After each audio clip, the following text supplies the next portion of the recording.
Welcome to the Rotoworld Basketball Show. Dan Titus of Yahoo Sports, Raphielle Johnson of NBC Sports, and myself, Vaughn Dalzell of NBC. Join you guys today to talk about a lot of things, but the first thing on the menu is something that makes me smile because we talk about fantasy a lot. But to this little segment, we're going to talk about some gambling. What's on the menu, Dan? What are we talking about?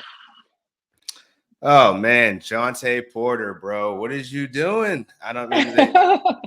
Investigation is still pending, but definitely looks a little sus when, there's a lot of heavy prop action coming in on your prop, especially when no one knows who you are.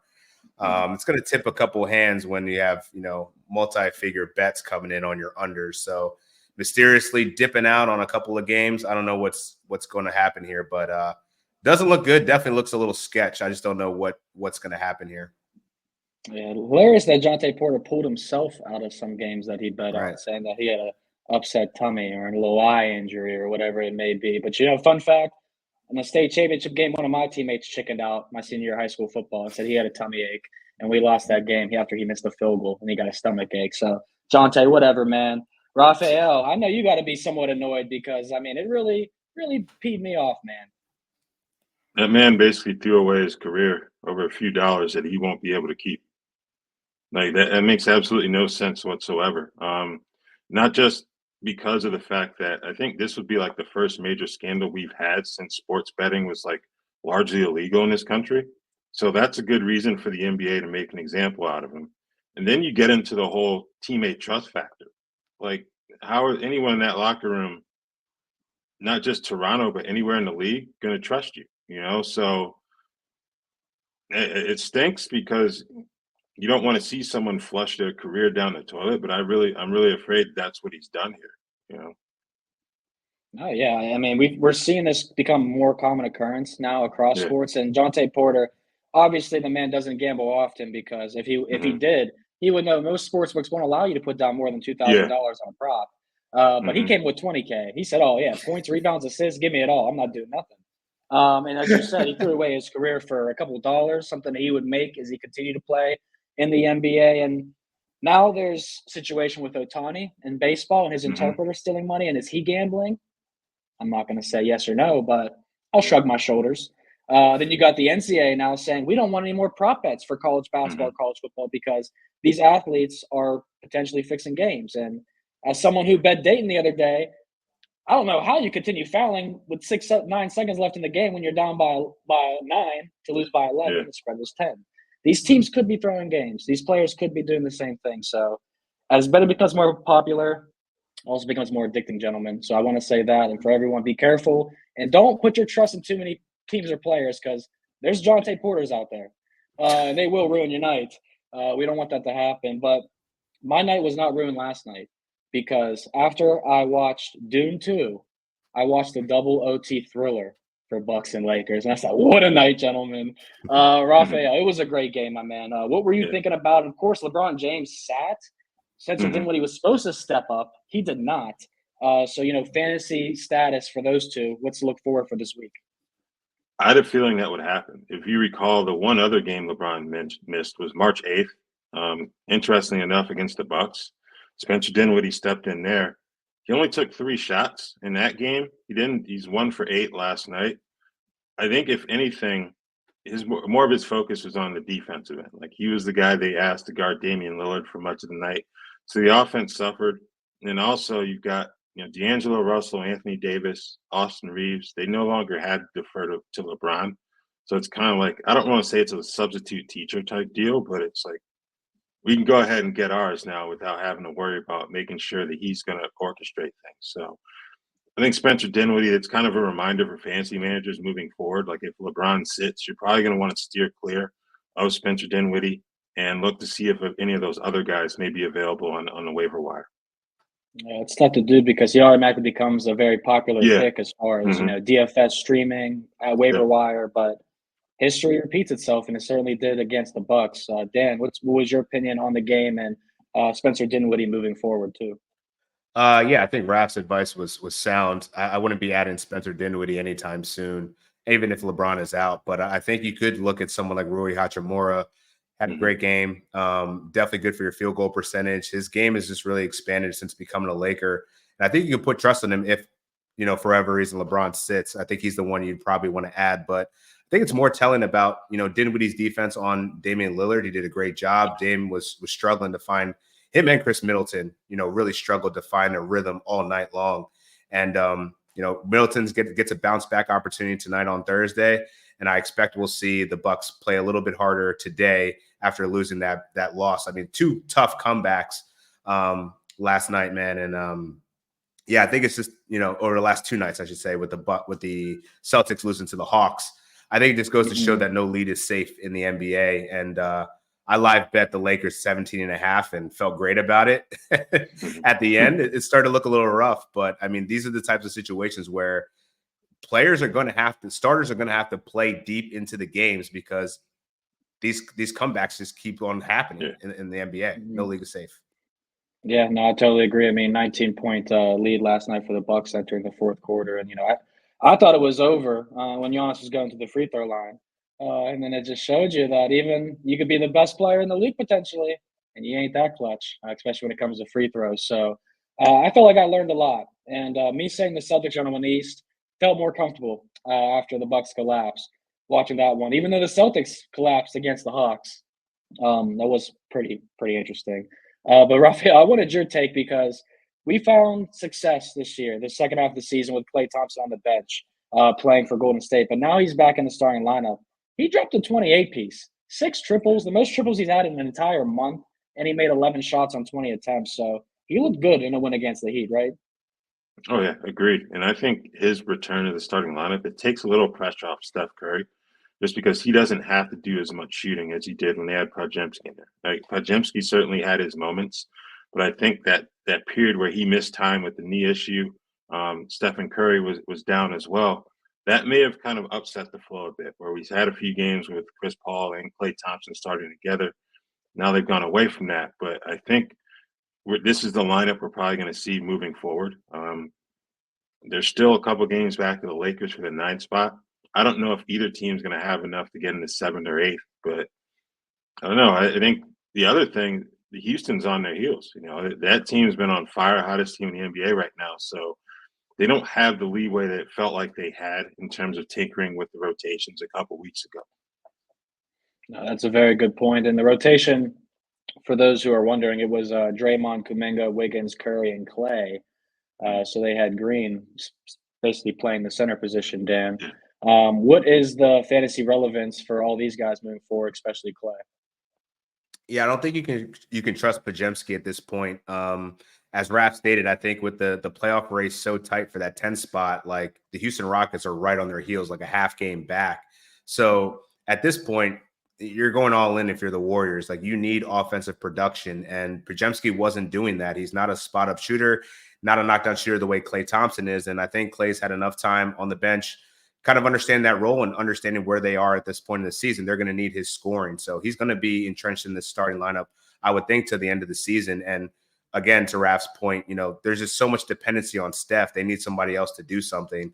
Jackson Davis wasn't in the lineup yesterday. I think he's going to be good to go tonight. So maybe we'll see Kevon Looney go back to the bench, and then Draymond can continue to start at center. But I think that this is going to be the rotation going forward as they try to get into that play-in tournament, or at least secure a spot in that play-in tournament, which, man, I didn't think anyone suspected that the Houston Rockets without Alperen Şengün would be making this late season run the way that they are. And shouts to Jalen Green, who's been absolutely amazing in March. Yeah, 36-35 record now, 9 straight wins for the Houston Rockets. Put themselves in playoff position. That is incredible. A couple other hot teams in the NBA. The Lakers got 4 straight wins. Mavericks got 5 straight wins, and the Nuggets have 4 straight, all in the West Conference. So we're starting to see the better conference also heat up, getting late in the season, which is exciting. And the team that the Warriors did beat was the Miami Heat. The NBA rule for betting, Raphael. If you didn't, when the teams have their stars out, it's usually good to take that dog. But for Miami last night, they got smacked up in the fourth quarter. No Jimmy Butler, no Tyler Hero. If you're looking at Miami's waiver wire options this week, what are you looking at specifically? Caleb Martin and Jaime Jaquez Jr. I don't think anything's really changed on that front. Jaime Jaquez started against the Warriors. They had similar lines. I think Jaquez was 4 of 10 from the field, while Martin was 4 for 12. But Martin gave you a bit more in terms of the rebounds and assists. I think I would give him a slight edge in terms of which one to pick up. But I think those are the two guys. No Hero, no Duncan Robinson, no Kevin Love. I would probably watch list Haywood Highsmith. He's 7 for 7 from 3 in his last 2 games. I don't expect that to carry on, but I think he's someone you watch list for the remainder of this week. And depending on who's available, I think maybe week 23, he has some relevance, especially with them playing 4 games next week. That's a good note too, and especially the 3-pointers. That's something I did not know about him. So if you're looking for threes, it's not a bad streaming option by any means. Dan, what are you looking at for players in a Heat uniform? Yeah, I think it's these. I think anybody that you roster from the Heat is going to have some ebbs and flows. Like I think I probably trust Jaime Jaquez the most out of that group, but Haywood Highsmith definitely has my attention. It's really just the efficiency. Like he's on a heater right now over the last 2 games, but he's also not only just scoring and shooting threes, he's gotten a couple steals in his last game. So I think he offers a bit of a Caleb Martin-esque stat line. And if Caleb Martin, which he hasn't really been that efficient lately, I think you could take a flyer on Haywood Highsmith if you're that desperate. But it's tough because the Miami Heat, at least for the rest of week 22, you're not really going to be able to start them outside of, the main guys because they play on Wednesday and Friday. So you're not going to be able to fit them in the lineup. So I don't know that Haywood Highsmith is going to be too relevant to you this week. But looking forward to next week, maybe you might have to do it if Jimmy Butler continues to miss time or Duncan Robinson remains out. It's Friday and Sunday. Friday and Sunday. Thanks, Raph. No worries. Yeah, good note. And Miami in a tough position too. They just fell out of the 6th seed, so now they're the 7th seed in the play-in right now.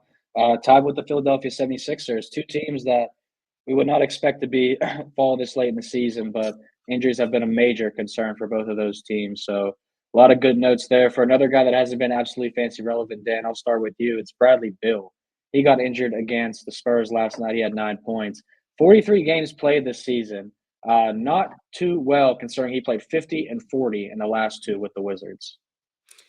Yeah, it's unfortunate, but I mean, Beal hasn't been able to stay healthy for the last 3 seasons. So it's more of just part of the course. If I'm the Phoenix Suns, I would just hope and pray that he's going to be healthy come playoff time because that's when you're going to need him. For fantasy's sake, I think that this just boosts Grayson Allen's value, Eric Gordon potentially, maybe even Royce O'Neal in some instances. But for the most part right now, I would really just be banking on the fact that this is Devin Booker and Kevin Durant's show. A little bit of Yusuf Nurkic in there from a fantasy perspective. So the good thing about Grayson Allen, man, he's been one of the most efficient shooters in the league this year, if not the most efficient. So he'll have those games where he does nothing, and then he'll just go off for like 6 or 7 3-pointers the next game. So if Bradley Beal misses any time and you see Grayson Allen out there, I would probably scoop him up. Yeah, Grayson Allen certainly has probably been an MVP pickup for a lot of people this season with the amount of minutes and usage that he's got here. Raphielle, Beal hasn't played more than 60 games since the 2018-19 season, so we probably won't expect it next year. But as far as right now, I mean, what are we looking at? I think Dan hit the nail on the head in terms of Eric Gordon, Grayson Allen. Grayson Allen's pretty much not going to be available in most of your competitive leagues, but Royce O'Neal, those guys, that's pretty much it. Their schedule isn't great. You got games on Wednesday and Friday, which are 2 of the busier days of the week, and then they're done. So I think for week 22, if you have any of those guys already, you stick with them. If not, I don't think you really worry about it. You just kind of look towards week 23 when they've got 4 games. So that would be a better fit, even though they're busier game weeks for the Suns next week. Very good points there. They're going to be a team worth watching too down the stretch, where they end up in the playoff positioning.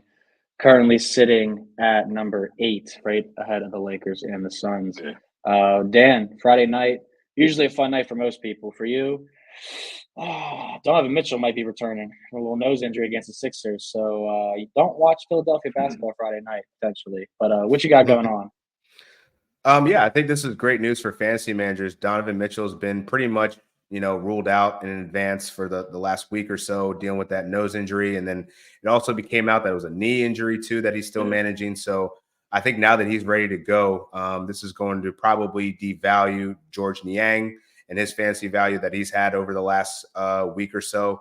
He's been a knockdown bucket getter from 3, providing a couple other stats. Also, Karis LeVert obviously gets downgraded a bit.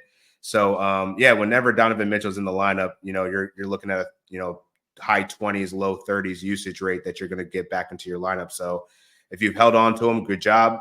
Hopefully you get one of these all-star caliber players, one of the better values, I would say, in terms of fantasy basketball this year. I don't think many people expected him to be like a first-round value, but he's played like that for much of the season. So just a crucial time to get one of your best players back.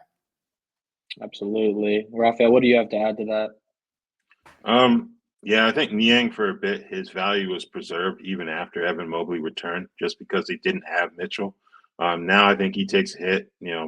Sam Merrill in extremely deep leagues is someone else that you no longer want to be involved with from a fantasy standpoint. Karis LeVert as well. His usage is going to decrease, moving to the bench. Mm-hmm. Maybe not a severe hit, but he's still someone that if you're in standard leagues, you're probably not going to hold on to him. I think that's a great point as well. Karis LeVert's a guy that I've been hitting on for the past 3 or 4 weeks now. Like, do not be picking up in DFS. Do not be betting on for 6-man. Just do not with Karis LeVert.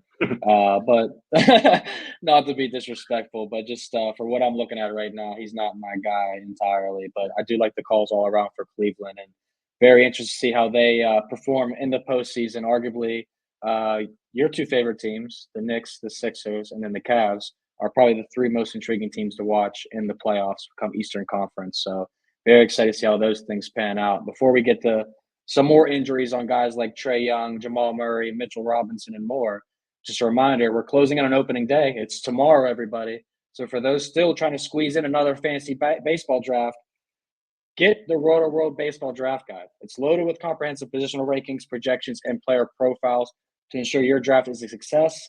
Visit NBCsports.com/draft guide and use code baseball24 to get 10% off at checkout. Even got some baseball bets in there, a lot of advice. I got my own copy right here on me, and Shohei Ohtani is on the cover of it. This guy is a millionaire in multiple ways. That's all I'm saying. Yeah, crazy stuff. Trae Young, let's start there, gentlemen. Dan, I'll start with you. He's looking to come back for a Hawks team that sitting in the 10 seed right now in the Eastern Conference pretty comfortably, though. What's your breakdown on Atlanta? Is there anybody worth picking up right now, or when Trae Young comes back, is there anyone worth dropping? Yeah, at this point, I don't think Trae's quite ready to return yet. So I think we could be looking at like a week 23, potentially maybe even week 24 type of thing. But I would say right now, the Hawks that you've been rostering, the DeAndre Hunters, trying to think who else I'd even roster. Really yeah, he's probably too rostered, right? Like, yeah. Mm-hmm. At this point, I feel like it's really DeJounte Murray whose value would probably decline a bit if Trae Young returned, but I still feel like you're like a week away from that. He hasn't been practicing yet. He's just now getting the finger mobility back and starting to get a little bit acclimated. So it's going to take some time to ramp up reconditioning, all that type of stuff. So in the short term, I think Vit Krejci is the guy that I would probably add. And the only reason I would say pick him up is if you don't have DeAndre Hunter on your waivers. But the Hawks are one of those teams that plays on Thursday and Saturday this week, which is crucial because you're going to have to find – there's only a handful of teams that will play on Thursday and Saturday, the only days that you can really stream for the rest of the week. So that's going to be pretty important as you're getting to the fantasy playoffs here. So we'll talk about that, I'm sure, later on. But, yeah, you're going to have to roster some deep guys in competitive leagues to kind of make it to the end here. Yeah, and we know, Raphael, as a Knicks fan, you love Trae Young, so I definitely want your opinion on what to do with Atlanta moving forward. But Jalen Johnson also was briefly mentioned here. He's closing in on his reevaluation date. And DeAndre Hunter is the other forward there, so there's definitely concern with him during the week 23 or 24, as Dan said. What's your opinions on those group players? Yeah, I think Johnson's going to impact someone like a Vit Krejci more than anyone, just because DeAndre Hunter should remain in the starting lineup. Without Saddiq Bey due to the torn ACL, I think he'll be fine. The fact that he's been ramping up his minutes and playing well is especially encouraging, whether in fantasy or you're the Hawks in terms of, positioning for the play-in tournament. I think at this point, they're looking at, maybe – I think at best you're looking at a 9 seed. They're 5 games behind Philly in the loss column at this point in the season, but they're 6 ahead of Brooklyn. So it's like they're either going to be 9th or 10th.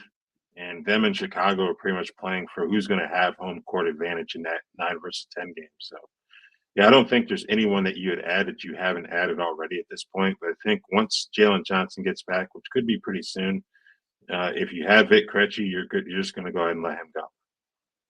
Yeah, I'm saying Atlanta has games on Wednesday, Thursday, Saturday this week, so a lot of action. Mhm. Then they go to Chicago on Monday. Yeah. Little battle for that 9-10 spot. I might tune into that. A little Monday madness. Chicago Bulls, Atlanta Hawks. But great breakdowns there on the Hawks situation because it's definitely going to be worth monitoring. A couple players that are really big deals, though. We'll start in Denver because Jamal Murray's missed the past 2 games. I'm really pulling for the Thunder to get the 1 seed and win that division. But you guys got guys like Aaron Gordon also questionable. So, Reggie Jackson has been the popular guy we've talked about there. Who else beyond him, Raphielle, could we be looking at in Denver? I think Christian Brown, Peyton Watson, those would be the 2. Brown played well starting the other night. So that's someone to keep in mind. But I think Peyton Watson's the one I tend to gravitate towards, especially if Aaron Gordon misses more time. So I think those are the 2 guys you're looking at. Aren't too many streaming options on that roster, to be honest with you. Even Reggie Jackson, if he's out there with Nikola Jokic, his ceiling's a bit limited in terms of assist potential and whatnot. So I think you're pretty much looking at those 3 guys at this stage. No, that's a good point. Their rotation is pretty much solidified. They're getting ready for playoff basketball, and it's looked like it lately with a couple of their victories. Dan, what would you be looking at in Denver?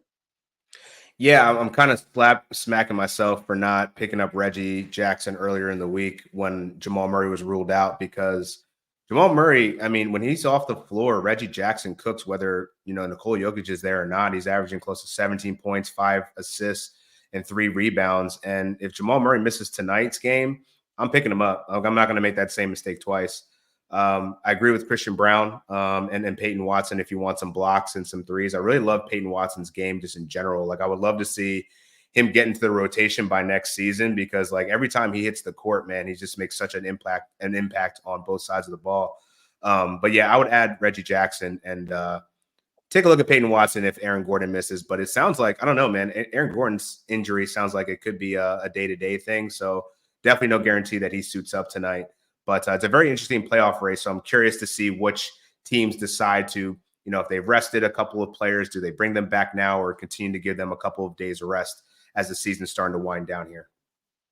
Yeah, I'm really intrigued on what the Nuggets will do with that because I know the Thunder are not going to be resting their players down the stretch, but the Nuggets might be a team that might consider resting a guy here or there, and Aaron Gordon's certainly a candidate with a day-to-day injury. Just let him take a game off and get better. But that's not the biggest news of the night.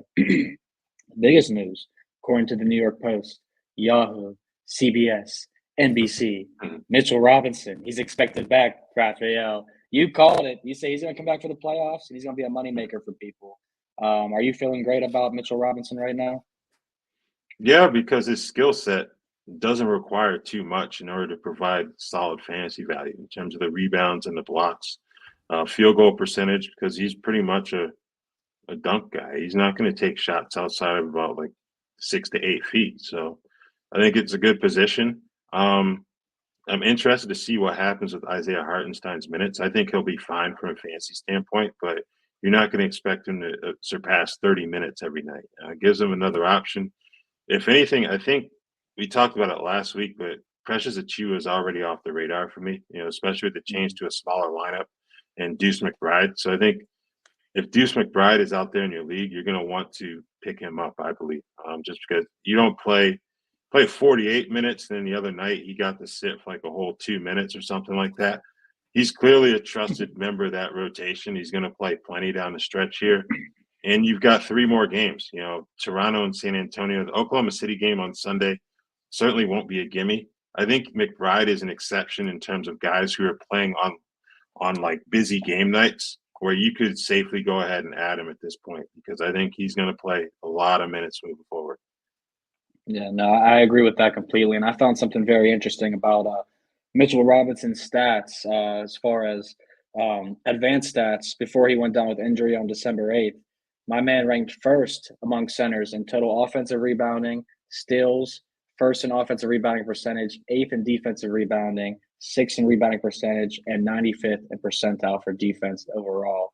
So Beast. he was literally, a beast, an elite center in the NBA with the Knicks. So getting him back is big, Dan. Do you feel the same sentiments as Raphael as far as adds and pickups and drops? Yeah, Deuce McBride is at 32% rostered right now, but of the leagues that I'm in, he's only available in one. So I think most people have caught on. When someone's playing that amount of minutes, like if he's getting Josh Hart-like minutes, you have to start him. Yeah. And he's actually been very good with those minutes, man. Like he's just been a solid fantasy contributor for the last week or so. So I think you can confidently start him. Big concerned about Isaiah Hartenstein and what he looks like with Mitchell Robinson. I still feel like he's worth being rostered, but now that he might have a time split there even more, and as Vaughn just stated, how good he is defensively, sure, he might be handled with some kid gloves initially, but I think by next week, like we're going to see Mitchell Robinson kind of back in the swing of things, which is exactly what the Knicks need because Julius Randle's still not taking contact. But, man, the Knicks are going to be scary if they get these guys back by playoff time. I don't think that any of those heavyweights in the top seeds of the Eastern Conference want to see a healthy Knicks team. Yeah, and we continue to say, like, that's all the Knicks need is just get healthy and they can start making a run. And I hate to say that. I will say this. It sucks to say it. I hate it, but it's time, man. The Knicks are for real, man. People were hating on it, but, like, their squad is built for a playoff environment. Scrappy. They got Brunson now. Dante DiVincenzo dropping 40 with 11 threes. Was it 10 threes? Yeah. Crazy, 11. Man. Yeah. 11 threes. Just give me Knicks versus Bucks round 2, winner gets Celtics Eastern Conference Finals. That's all I need to see. I don't care about what happens before or after. I just want to see those two series right there. So, I'm pretty excited. And we got some news that dropped. LeBron is expected to play tonight, Wednesday night.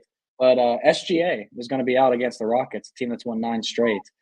So for someone rooting for the Thunder tonight, I am not happy about that at all. But thought I would drop those notes real quick. Anybody that you guys would consider picking up for the Thunder since SGA's out? Because obviously that's a whole lot of usage. Jason Wallace. I feel like even that's a stretch, right?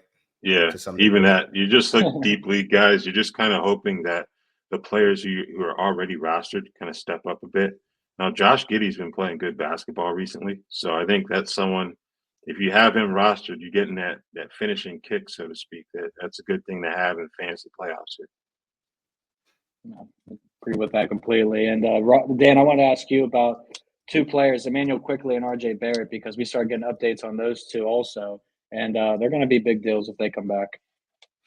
Yeah, I think it's going to be looking closer to Friday for Immanuel Quickley and RJ Barrett. They've both been ruled out for Wednesday, but now that they've both been practicing, they're back with the team, obviously. I think that they're going to be not too far away from returning here. So I think it's worth adding, while they're both on IL still. If you have an open spot, stash them in IL and get them ready for week 23 if your playoffs still extend to that point. Because I do think that they're going to help you and down the stretch here. I agree with that. What do you think about them 2, Raphael, Immanuel Quickley, and RJ Barrett, and do you miss the 2? Yeah, they were good Knicks when they're with the team, so I'm not gonna, I don't have anything against them. I would certainly wish them all the best. I think they're an interesting spot where I think teams of that caliber where they're not going to be in the postseason. It's normally a time where younger players would kind of step into those minutes and figure out more prominently in a rotation. But besides Grady Dick, they really don't have a player who would fit that description. Like Javon Freeman-Liberty has played well recently, but I don't really see what his future is in Toronto as a two-way guy. So I would expect them to play. Maybe their minutes get tapered a bit, once they get into the swing of things, just because playing out the string for draft lottery odds at this point. So I think they'll get a good run. If you're a fantasy manager, you're kind of hoping that good run comes in week 23 and in week 24. I mean, if your fantasy league runs through week 24, that's pretty foul. Seek help. It has to stop in week 23. Because that last week of the regular season is just absolutely bonkers when it comes to rotations and who's playing. Like we could see another like Kenneth Lofton Jr. type effort in the end of week 24, where some random dude scores like 40 plus. Yeah, no, that reason specifically is why I've dropped out of leagues with my college roommates. because they continually play into the last week of the baseball season, the NBA season. They did in the NFL season 2 years ago when they extended. And I'm like, no. Yeah, because I'm literally losing to somebody who has bums because half my team is out. I'm like, dude, I hate this. So that is a great point. And I hate to say this, but speaking of bums, we got to talk about the team that has the most. Raphael, the longest win streak in the East is 3 games right now. And that's the Washington Wizards, the worst team in the East. Yeah, what is going on right now in the NBA? But Tyus Jones, he's sidelined. Jordan Poole says, hey, I want to come back and be a starting point guard. So he's been doing that. Raphael, what do you think about Washington? And obviously, they're just trying out anything for the final week. So are you looking at them to help you out for your fantasy playoffs? I think it's possible. But they're a lot like what I said about Toronto, where the young guys they do have, they either know what they have or they're injured. In terms of like a Bilal Coulibaly, they're not going to be able to figure out what he's going to give you. We already talked about him last week. Like Johnny Davis, we talked about him last week too. I think they know what they have there. It ain't much. So Jordan Poole has been good at the point. If you're a fantasy manager, you put all your chips in on him during draft time. I just sincerely hope that you're still in the fantasy playoffs right now because now it's starting to pay off. He hasn't been a top 50 player, but it's like he's given you some value in terms of what we were expecting before the season started. Corey Kispert, I think that's someone that you're going to want to invest in down the stretch here. He's been good. How about the resurgence of Rashawn Holmes, though? Like, he's not at the level he was when he was at his fantasy best in Sacramento, but he's been giving good value there. And he's he's stayed ahead of Marvin Bagley III in terms of that center rotation. So maybe you're watching a Jared Butler down the stretch here. He's had some good games, but other than that, they picked the wrong season to kind of go into the tank, man, because this draft class has got a lot of wild cards, so to speak. Yeah, I agree with that. It's funny because you named like 6 or 7 different players, and they're just like shuffling guys. Like, exactly. Like, that's all you can really do. Take Raphael's advice is like him. Watching this like 6 guys. So that's where they are right now. Like it's bad. I did want to ask you guys this because I actually said this on a show right before I hopped on here on Bet the Edge. I said Terrence Shannon out of Illinois. I don't know if you guys are familiar with his game at all, but I said he should be a top 3 pick. A team like the Wizards or Pistons should say that's our guy moving forward. Do you guys have a strong opinion on who the Wizards could even look at in the draft if you guys are focused on that at all? But I feel like Terrence Shannon, a guy like him, that's instant offense for a team like Washington. So he would slot in like a shooting guard, small forward-ish type of hybrid kind of thing? I don't think he could be a point guard, but I don't think that's his role in the NBA. Yeah, I feel like they could use a 2, like a true 2 there, assuming that Jordan Poole can actually play some point guard, which I don't know that we're sold on, but like I'm curious to see what Washington does in the offseason because I don't know. Tyus Jones and Poole, maybe that was what kind of messed it up. Like it's not surprising that Jordan Poole goes off when Tyus Jones isn't playing. So I don't know. We'll see what they do, but like I don't mind the take of Terrence Shannon being, a top pick in this draft, especially with so many, as Raph said, so many wild cards. You don't really know what might be the best fit for certain players, but it's clear Washington needs someone that can score confidently, play defensively, and just be like, an adult in the room. I don't know if he's that, but I mean, I feel like he looks like he's a pretty smart IQ kind of player. Not really? No. I love Terrence. I mean, but here's the thing too, because let's just say if you do your Googles, you'll come up with something that. Oh. I was only watching March Madness. Yeah. If you just watch March Madness, you think Terrence Shannon's like the best player in the country, honestly. Oh, but I was going to say this. Miller on our hands here. Yes, you just stole the words out of my mouth. I was going to say he's my Brandon Miller. Like he's my guy where I'm like he has issues, but like he's a star. Like he's on the court. So that's kind of my take with Terrence Shannon. He's a senior as well, so he's outside the top 14 lottery right now to a lot of experts. But I mean, you're going to take a Kevin McCullar or a Keyshawn George and Carlton Carrington over my guy Terrence Shannon? I don't think so. So that's just something I wanted your guys' opinion on. Real quick. Yeah, I'm not really. You wanted that? Don't send him to Washington, man. Yeah, I'm not really equipped to talk draft stuff right now. I need to do more work on that before I can really talk about like who should go where. But Yeah, I think 100%. they have some decent pieces when you're talking about Kyle Kuzma and Denny Avdia, but they clearly need someone who's going to be that leader for the franchise moving forward. It doesn't help that they're trying to figure out where they're going to play their games in the future, because the whole thing about moving to Virginia, we talked about a few shows ago, and how that hasn't seemed to go too well in terms of the locals wanting to foot the bill for the stadium, which I agree with, and make the billionaires pay for that. But we'll see what happens there. But yeah, I don't know, man. It's the Wizards. I'm just happy they're not stuck in that limbo of like the play-in, where it seems like they've always been in that kind of portion of the standings. So, yeah. Yeah, they are now second after the 3-win streak. They now have the second worst record behind the Pistons, but certainly have a lot of holes that they could be fixed on this team. I just see a lot of while the names aren't certainly impressive as past years, there are some guys in this draft class that could probably help out a Washington Wizards team at the top of this class. Before we talk about a couple more guys in the rest of the week schedule, reminder, the Premier League race has tightened up, everyone. And one of the most important matches of the season is underway this Sunday when Man City takes on Arsenal as the Gunners try to claim their first title in 20 years. Watch the match at 11:30 a.m. Eastern, only on NBC and Peacock. That's this Sunday. Talking about a few players before we talk about who you should be picking up for the rest of the Week 22 schedule. Jalen Green, as mentioned earlier by Dan and Raphael, have had a great stretch with Alperen Şengün being sidelined. Raphael, I'll start with you. What do you make of this run by Green, and do you expect it to continue the last 2-3 weeks? I think for me, it's a combination of him. The aggression has always been there, but I don't know if the decisiveness has. A little too much dancing around with the ball. We haven't seen that recently. He's just gotten the ball and just go.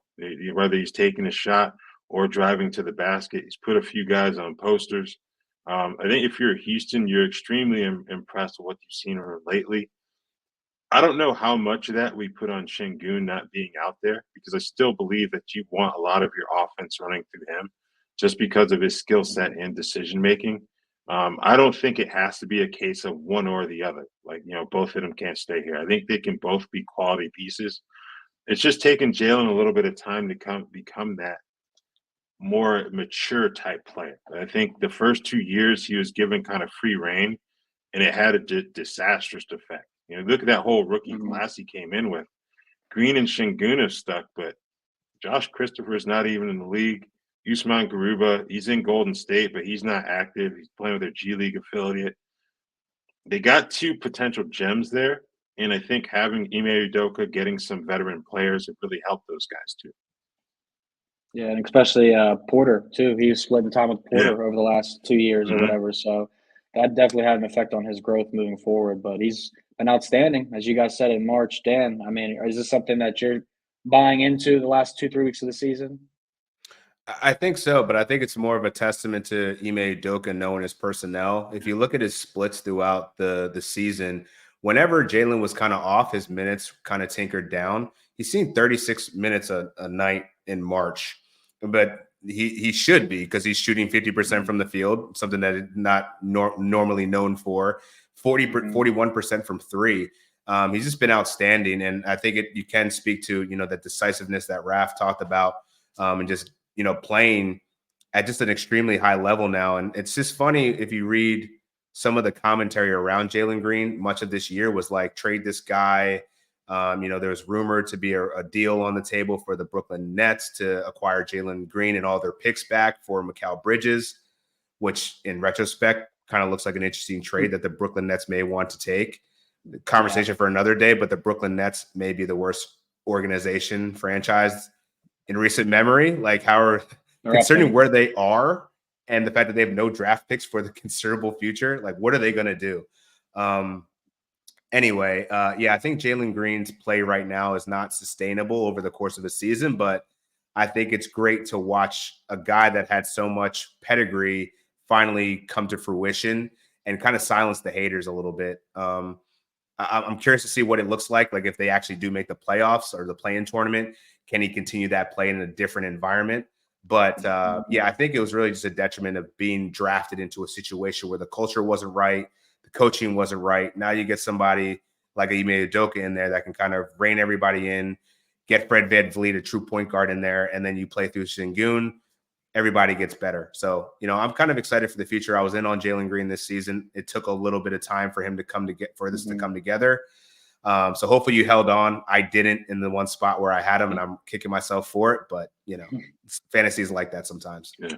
There was a month or two stretch of the season where we were talking about him as if, he's a drop candidate. He wasn't doing what we expected him to enter in the season. But, yeah, and he hasn't had that moment yet, Dan. Something you said is, like, if they make the playoffs, I'm interested to see how he reacts and how he plays since he's so young, hasn't had this moment. But he hasn't had a moment in the NBA where you're like, this kid could be a star yet. So maybe it happens with this hot stretch, something that I definitely want to see continue. And I'd like to see the Rockets in the playoffs. That'd be pretty fun to see in the play-in. The team we won't see in the play-in, though, is the Spurs. But there is some good news surrounding them because Wemby practiced a shoot-around today, so he may play against the Jazz. If not, Raphael, if he doesn't play tonight or moving forward, because he likely will get shut down at some point, is Zack Collins the move, or are you looking somewhere else? I think it's pretty much it. We've seen Dominic Barlow play rotation minutes, especially when Wemby's been out. I think that's your one concern as a fantasy manager. What type of minutes he's going to see going forward. They have one back-to-back during week 24, so that really doesn't matter for most fantasy leagues. And you got a 3-game week in week 23, but as we've seen in the past, they don't need a back-to-back to come up with a reason to sit the young man. Like, they've seen all they need to see out of him. Like, unless you're looking for him to teleport himself to the basket, you know what you're going to get out of Victor Wembanyama, and you know how high his ceiling is. So I think on nights when he sits, Zack Collins is going to be the guy, and I don't think there's a young big behind him that you would necessarily expect to play heavy minutes moving forward. Yeah, I mean, I'm in complete agreement with you. I don't want to see Wemby get hurt down the stretch, so I definitely want to see him probably sit, but I love when this guy's on the court, we can accomplish. And basically, he does teleport to the hoop, Raphael. I mean, you never see him just stretch out his arm. Like, that's basically human teleporting. Dude is insane. But, Dan, what's your opinion on Zack Collins or nothing right now? Or is there anyone else you've been looking at on this team to pick up? Yeah, I picked up Zack Collins ahead of Wemby's last absence, and I'm holding on to him, kind of just switching around my IL spots because I have IL plus. So everybody is like freaking on my team has like some game time decision tag on it. So I'm going to keep him around as long as I can because I just don't know when Pop might decide to rest him. Raph laid out the schedule, but I do think that there is some ambiguity around, it used to be back-to-backs. Now I just think it's whenever Pop decides that, or the injury staff, medical staff decides not to play him. So there's that risk. And if that happens, like Zack Collins is certainly worth rostering. He can do pretty much everything in fantasy. So I would keep him around if you have the bench space for it. Yeah, absolutely. I mean, there's not too much going on in San Antonio, but they're going to be huge underdogs in most games. They're letting their youngins play. And Popovich is going to be collecting a check and just chilling for the next 3 weeks, more than likely. So, I would definitely look at some options there, but also look at teams that play the Spurs for pacing. And speaking of teams worth playing or picking up guys, we know teams like Portland, Detroit, Utah, all are out of playoff position. So these teams are going to be trying out a lot of new younger guys. So speaking of those teams, are there anybody that you guys are targeting? And Raphael, I'll start with you, whether it's picking up, dropping, or just youngins in general during silly season. I think one guy I have my eye on is Chris Murray in Portland. The last few games, they've started all 5 rookies. I think he and Toumani Camara have probably shown the most upside in terms of the short term. Obviously, Scoot Henderson's going to be that guy, but he's already rostered in a lot of standard leagues. So I think if you're looking for someone who can be readily available on your waiver wire, I think Chris Murray in terms of the scoring ability and Toumani Camara in terms of rebounding and defensive stats are going to be the 2 guys there. I like that breakdown a lot. When you say they've played their rookies in the last 5 games, started their rookies, did they all start the same game or separate games? No, same game. Like Ryan Rupert started recently. He hasn't given much, so I wouldn't have him on my radar. But yeah, these last few games, they have started all 5 rookies. They've had Diop Reith, favorite of the show, I guess you could say. But yeah, he's someone else that you probably want to have rostered right now because, when Jeremy Grant's dealing with a hamstring, there's really no reason to bring him back unless he has some sort of incentive in his contract. So him, DeAndre Ayton, we've seen him go off when he's been available, but it's like, why are you bringing him back? Anthony Simon, same thing. Yeah, no, I'm looking at this lineup in the previous game right now. I'm like literally shocked. Like I don't know if I've ever seen a team start five rookies on the Yeah. court. Like not five freshmen, not five rookies, but Kamara, Murray, Reef, Henderson, and Rupert were the five starters and lost to the Rockets. Amazing stuff there, Raphael. Thank you for bringing that to my attention. I'm gonna have to make some money off that somehow. Dan, I saw you working like, damn, they're really going to that low. Oh, I got to bet on That's this. what I'm saying. Like, oh, spreads, team totals. Like, thank you. Marsh has been killing me. All right, Dan, what are you looking at for all the bad teams, all the non-playoff teams? It's tough, man. If I was expecting Jalen Duren to not be playing on Wednesday, so it's good to see him back in the lineup. But if he wasn't going to be playing, I would say James Wiseman made sense to pick up. Cade Cunningham, I don't think we really have a good idea of when he's going to return. He's questionable on Wednesday, so if he winds up not playing, I think that does open up the door for Marcus Sasser. Not super excited about him, but in a nice matchup, I think it's something you could consider. He can give you assists. Won't have an efficient stat line, but I think given the opportunity to play 30+ minutes is always a good thing for fantasy. Utah Jazz is a bit interesting because I feel like we can't get a good read on when Lauri Markkanen plays either. Yeah. So if Lauri Markkanen sits, that opens up the door for Taylor Hendricks, maybe Ben Sensabaugh. I don't know. Bryce. Yeah. I just feel like these teams are too volatile for me to really trust. So I would lean towards the Portland Trailblazers who, are clearly they've committed. There's like, all right, Brogdon, chill, Grant, chill, Ayton, we're good, So start Chris Murray, Scoot Henderson. I don't know that I would go Kamari yet, but I could see him kind of emerging. I do like Duop Reith though when he's given the opportunities to start. Yeah, we've been on him all season, and we've been talking a lot of Trailblazers in general. They're going to be very intriguing team to see how they partake in the offseason, whether they're trading guys like the Brogdons or the Aytons, or they're focusing on the draft or free agency. So Portland. Enjoy your five rookies for now. Let's not do that next season, though. No five sophomores. But find your favorite NBC sports shows on Amazon Music. Just head to amazon.com/NBC Sports as a reminder for everybody. But remind you guys, the rest of the Week 22 schedule is here. So let's talk about teams that have 3 games, 2 games, back-to-back situations. Dan, you always run this part of the show. So do you, big guy?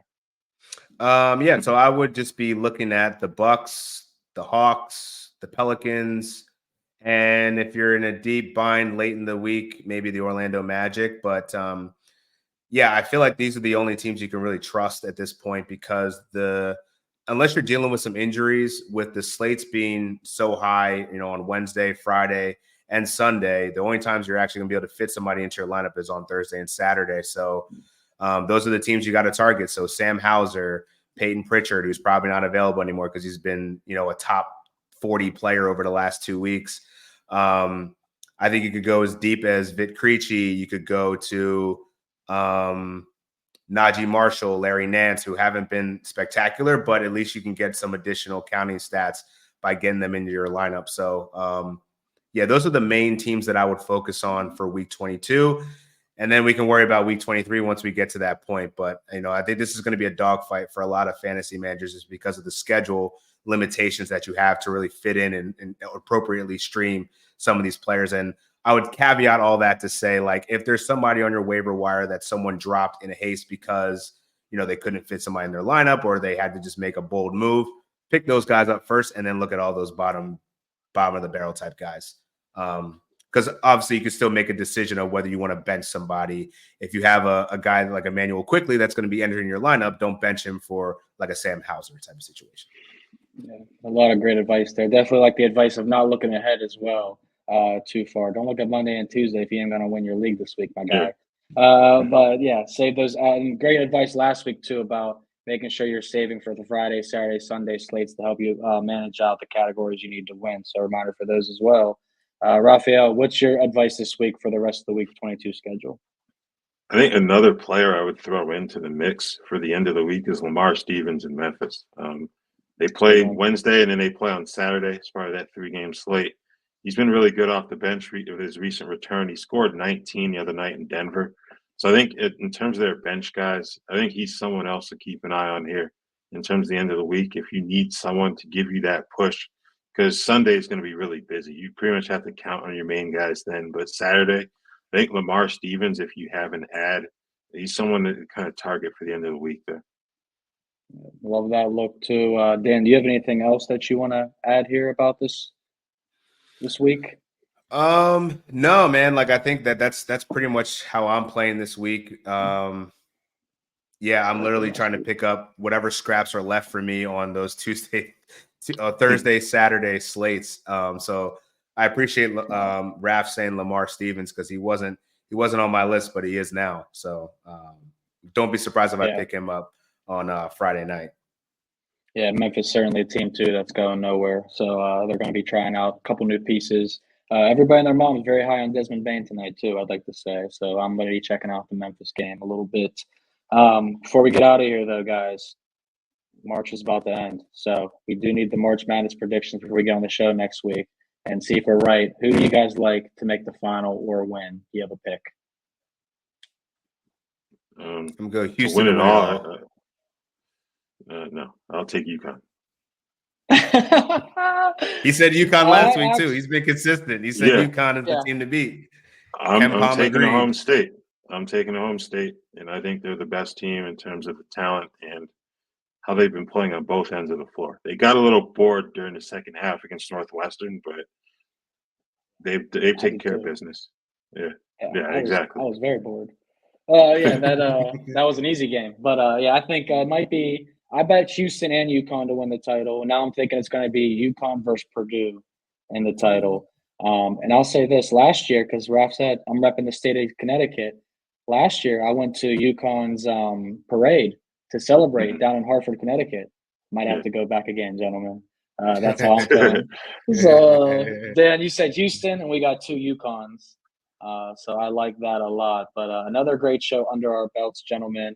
Hopefully everyone enjoys the Sweet 16, enjoys opening the baseball season tomorrow, and everyone enjoys fantasy basketball season because it is the playoffs and it's crunch time. And that's why we got Dan and Raphielle here. So make sure you guys follow them on X. Go check out Yahoo for Dan, NBC Sports for Raphielle to get all the fantasy advice. Thank you so much for watching, and we'll see you next week.